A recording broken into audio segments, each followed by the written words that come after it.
Oke teman-teman, kembali lagi di channel saya. Setelah episode sebelumnya yang sangat seru, kini kita kembali dengan episode yang baru, dengan bocoran cerita yang saya angkat dari novel. Dan jangan lupa subscribe dulu bagi kalian yang suka. Dan sekarang saya mau menceritakan bocorannya kembali. Dan jangan lupa untuk subscribe, klik loncengnya, dan jangan lupa like. Selamat menikmati. Gasku. Tombak hitam diam-diam menyerang dari langit yang luas, tapi itu tidak ditujukan pada Long Hao Chen tetapi pada Chai Er, yang berada di saat-saat terakhir kebangkitannya. Dengan putus asa melebarkan sayap spiritual emasnya untuk menemui tombak itu dengan kekuatan penuh, Long Hao Chen dengan paksa membelokkannya, namun sayap spiritual emas juga tidak dapat menanggung beban berat ini, mereka hancur akibat benturan dan terkoyak, membuat lubang besar. Sebuah pisau besar menghantam bahu Mithril Foundation Armor dengan keras, meninggalkan lekukan yang dalam. Suara pecah yang keras datang dari bahu Long Hao Chen, dan seluruh sisi kirinya mati rasa. Mengangkat lututnya, dia menangkis kerucut besar lainnya yang ditujukan ke perut bagian bawah Chai Er. Armor Yayasan Mithril pada akhirnya tidak maha kuasa, dan orang bisa menyaksikan kaki kiri Long Hao Chen dipelintir ke belakang, itu tampak retak. Namun meski begitu, tatapan matanya masih sama. Dengan tegas bergegas ke samping, dia menggunakan tangan kanannya yang masih bisa bergerak untuk meraih Chai Er. Long Hao Chen melingkarkan lengannya di pinggangnya dan menggunakan punggungnya yang lebar untuk menghentikan bola cahaya ungu yang ditujukan padanya. Di tengah ledakan yang mengerikan, Long Hao Chen tiba-tiba tidak membiarkan Chai Er mengalami kerusakan apapun, tapi dia tidak bisa menahan diri untuk tidak meludahkan seteguk darah yang menodai helm Mithril Foundation Armor miliknya. Dia hanya bisa melakukan ini karena setiap kali dia menghadapi serangan, dadanya dipenuhi cahaya keemasan yang melindunginya. Kalau tidak, dia pasti sudah dicabik-cabik oleh iblis-iblis ini. Teriakan kemarahan yang luar biasa, rasa penuh dendam, tiba-tiba bergema di sekeliling, dan kilatan cahaya ungu besar tiba-tiba keluar dari Hao Yue. Baik itu Ahbao atau semua iblis lainnya yang ada, semuanya dibubarkan secara mengerikan oleh cahaya ungu itu. Ekspresi Ahbao akhirnya dipenuhi dengan keterkejutan yang nyata, suaranya bergetar untuk pertama kalinya. Dengan suara keras di bawah, Hao Yue akhirnya menoleh untuk melihat Long Hao Chen. Melihatnya, Long Hao Chen akhirnya mengaktifkan tengkorak emas di dadanya, menghasilkan cahaya keemasan yang menyelimuti Chai Er, Hao Yue dan dia. Saat itu, sinar abu-abu terakhir akhirnya menyatu ke dalam tubuh Chai Er, dan tangan kanan Chai Er dengan kuat menggenggam sabit abu-abu besar itu. Dengan kilatan cahaya keemasan, kedua manusia dan binatang itu langsung menghilang, hanya meninggalkan kilatan ungu di langit saat melodi abadi memindahkan mereka ke menara keabadian. Lolos, mereka benar-benar melarikan diri. Ahbao berteriak mencari-cari di langit, tapi matanya dipenuhi rasa takut. Ketakutan ini tidak dibawa kepadanya oleh Long Hao Chen, tapi cahaya ungu terakhir.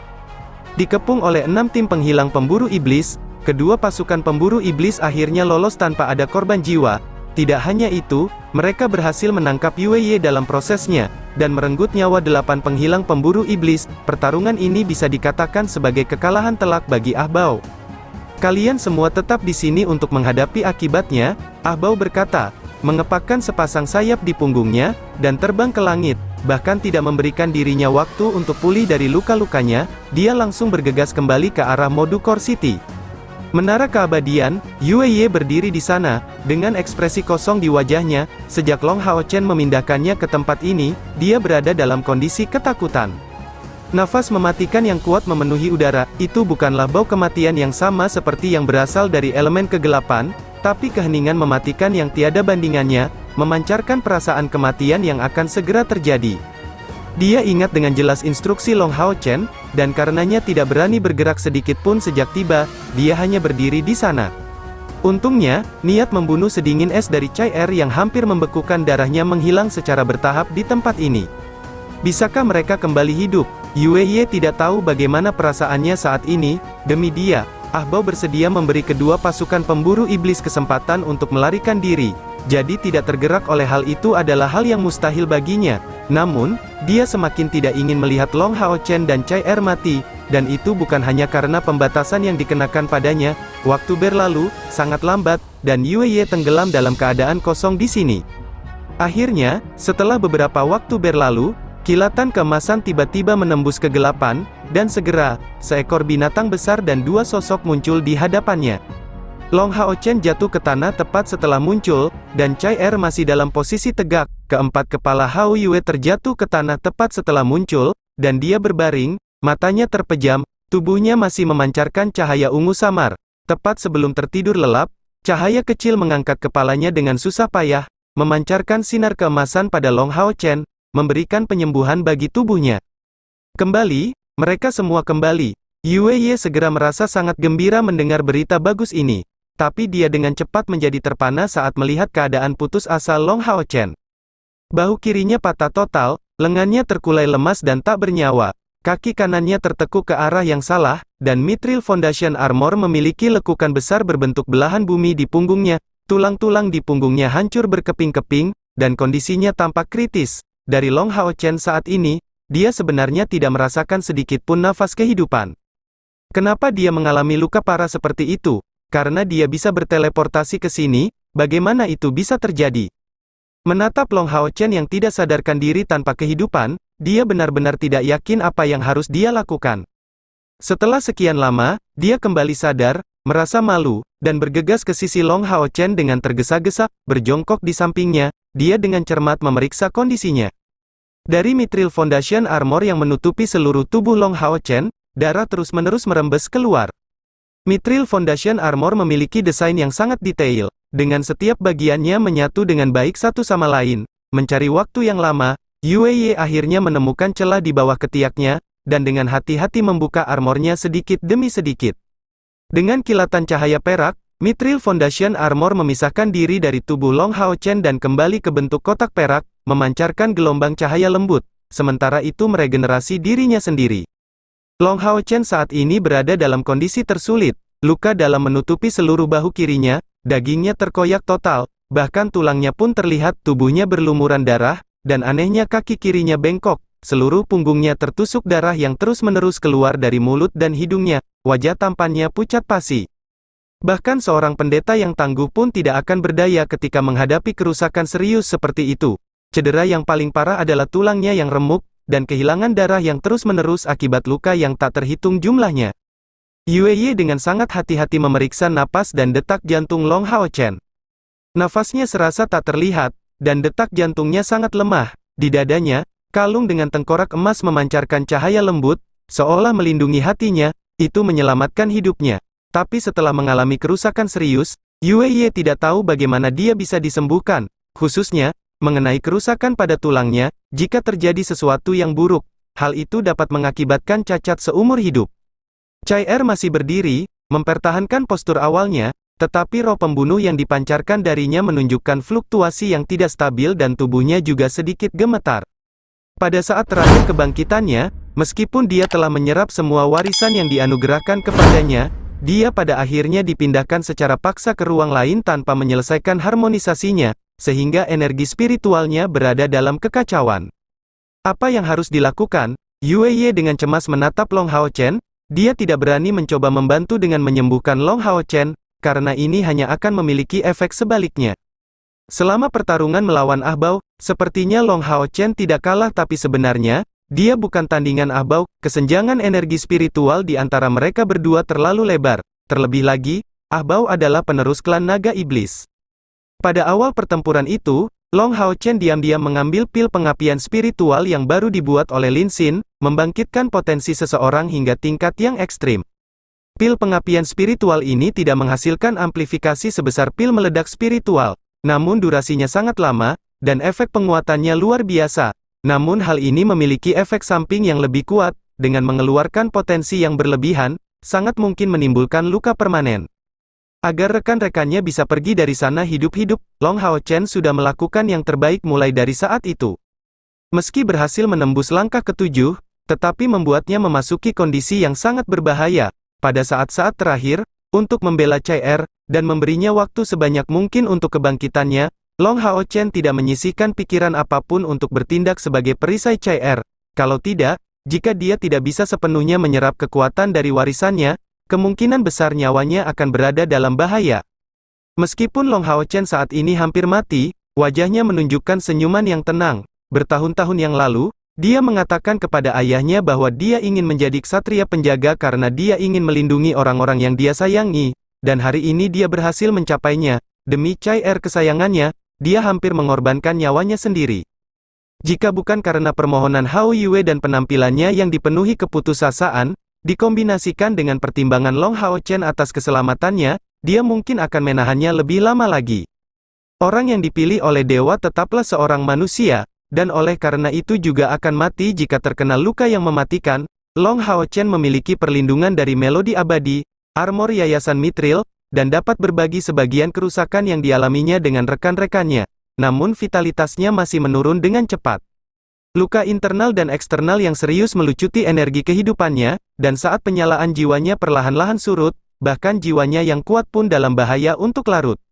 Tepat ketika Yue Ye tidak tahu apa yang harus dia lakukan, dan ingin membantu dengan setidaknya membalut beberapa luka Long Hao Chen, sebuah suara dendam tiba-tiba bergema, "Saya benar-benar tidak ingin datang ke tempat yang begitu jahat dan mematikan.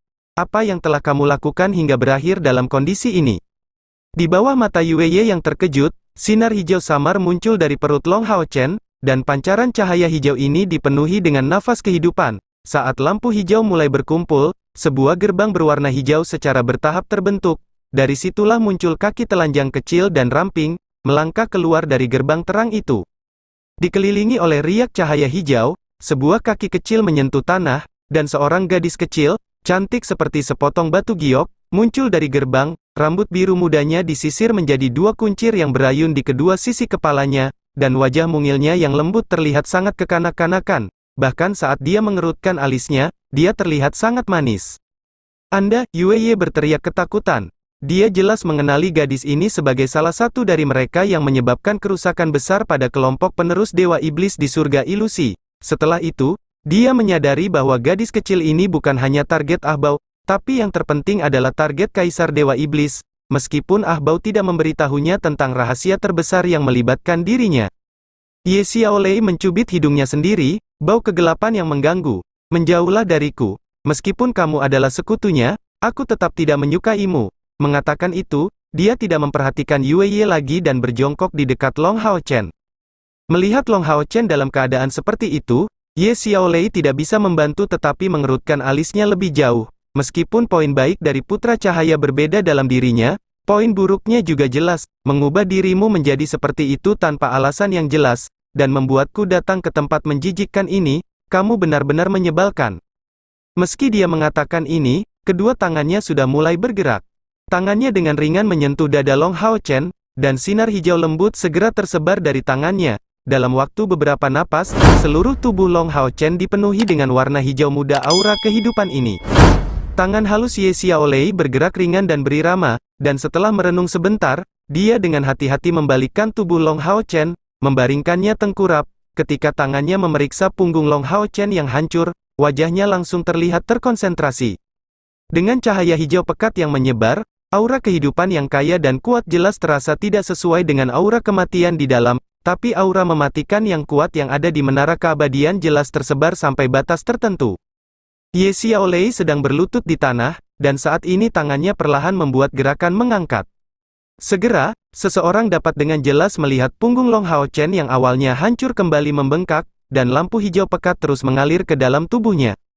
Seluruh prosesnya sangat lambat, namun sangat efektif, dan punggung Long Hao Chen secara bertahap mendapatkan kembali bentuk aslinya.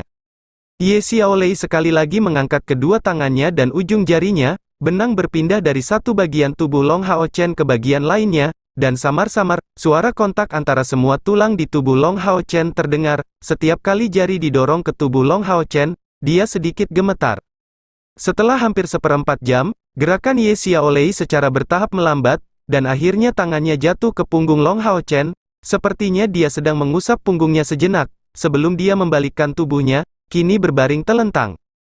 Yue Ye dengan hati-hati memperhatikan kondisi Long Hao Chen selama ini, dan setelah melalui penyembuhan Ye Xiaolei, dada Long Hao Chen akhirnya mulai menunjukkan gerakan. Untungnya hidupnya tidak terpengaruh oleh kecelakaan itu membuatnya diam-diam mengendurkan napas. Saat Long Hao Chen dihidupkan kembali oleh Ye Xiaolei, Yue Ye juga mulai memikirkan semua ini. Agar Long Hao Chen menderita luka seperti itu, satu-satunya kemungkinan adalah Ahbao bertindak melawannya. Yue tampaknya telah menyadari sesuatu, dan rasa sakit serta penderitaan yang luar biasa mengikuti hatinya. Dia sepertinya tidak mau terus memikirkan hal ini, tapi jawabannya sudah jelas di hatinya. Ye Xiaolei melanjutkan penyembuhannya, dan setelah menangani cedera yang hampir fatal di punggung Long Hao Chen, selanjutnya dia mengoperasi bahunya. Kali ini, karena itu adalah cedera eksternal, Yue bisa dengan jelas melihat tangan Ye Xiaolei bergerak berirama, mengeluarkan jejak hijau setelah bersentuhan dengan tulang, otot, dan saluran energi Long Hao Chen yang patah, sama seperti penciptaan sebuah karya seni, tulang-tulangnya disatukan kembali, begitu pula otot dan salurannya.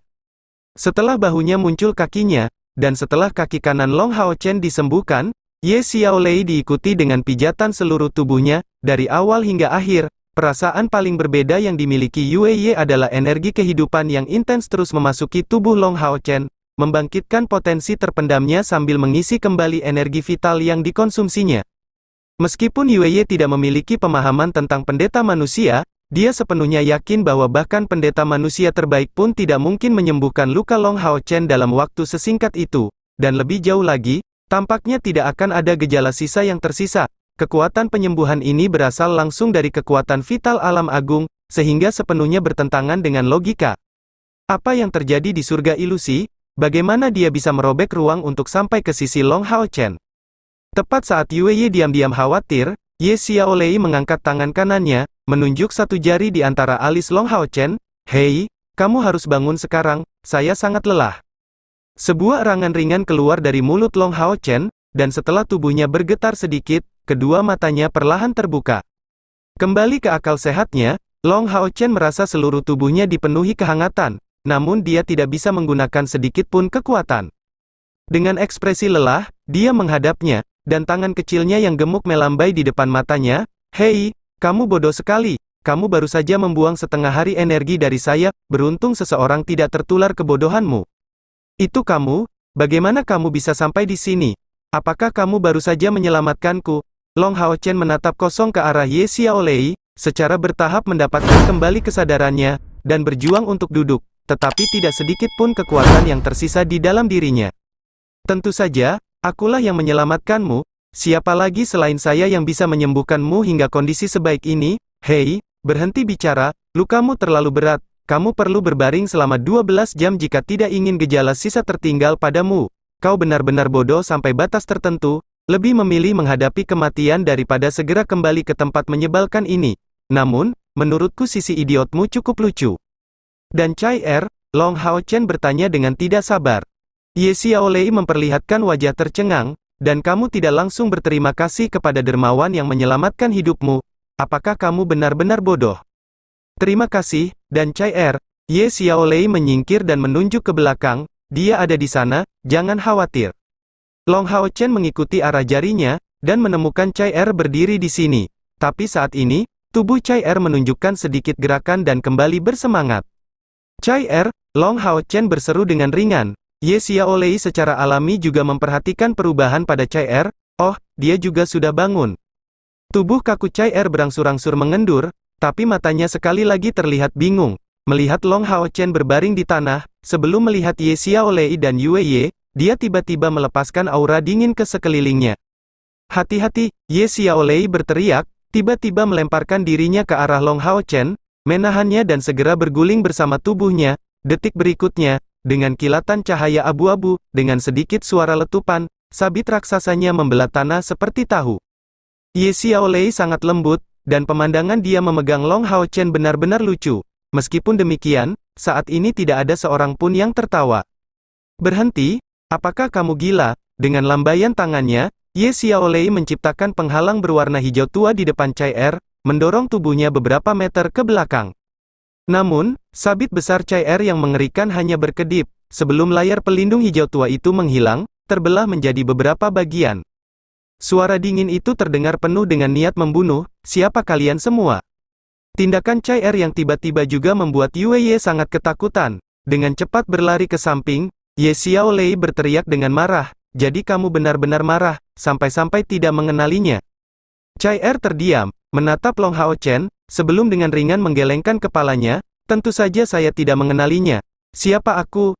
Dia tampak bingung, tapi untungnya roh pembunuh yang memancar darinya sangat melemah. Ye Xiaolei berteriak dengan marah, "Dia laki-lakimu, setelah dia berkorban sebanyak itu demi kamu, hampir kehilangan nyawanya, jangan bilang kamu bahkan tidak mengenalinya. Apakah kamu punya hati?" Wajah Chai Er mengerut, menurunkan kepalanya untuk melihat dirinya sendiri dan sabit besar di tangannya. Dia kemudian mengarahkan pandangannya pada 3 orang di depan matanya. "Tapi, aku benar-benar tidak tahu siapa aku. Kamu mencoba menipu saya bukan? Mereka yang menipuku harus mati." Mengatakan itu, dia sekali lagi mengangkat sabit di tangannya. Chai Er, ada apa denganmu?" Long Hao Chen berseru dengan khawatir, wajahnya penuh kecemasan, dan ketika Chai Er menatapnya, sabit di tangannya, akhirnya berhenti. Sepertinya aku benar-benar mengenalmu. Kamu seharusnya tidak menjadi orang jahat." Suara dingin Chai Er segera muncul agak lembut, dan dari awal hingga akhir, dia memperhatikan kedua mata Long Hao Chen, seolah mencoba mengatakan sesuatu. Tapi dengan sangat cepat, dia membenamkan kedua tangannya ke wajahnya, mengeluarkan jeritan kesakitan, sabit besar di tangannya menghilang saat itu juga. Long Hao Chen benar-benar tidak mengharapkan perubahan ini terjadi setelah kebangkitan Chai Er. Dia sebenarnya tidak mengenalinya, dan sepertinya sudah melupakan dirinya sendiri. Ye Xiaolei juga memiliki pandangan kosong, kemudian bergumam, "Berhenti memainkan yang amnesia. Ada apa denganmu?" Setelah tidak kurang dari 1/4 jam, Chai Er akhirnya memulihkan ketenangannya.